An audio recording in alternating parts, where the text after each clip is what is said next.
नमस्कार. उमेद महाराष्ट्र राज्य महिला व कर्मचारी संघटना यांच्या वतीनं दिनांक 10 जुलै 2024 रोजी आझाद मैदान मुंबई येथे एक धरणे आंदोलन होत आहे.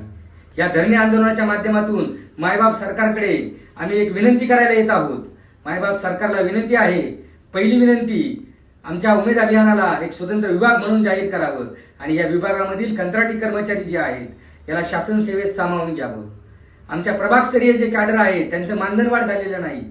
त्या cluster agriculture manager, cluster livestock manager, CTC ह्या अशा इतर प्रभागस्तरीय मॅनेजर आहेत, CLF मॅनेजरपर्यंत या लोकांचं मानधनवाढ राहिलेली आहे.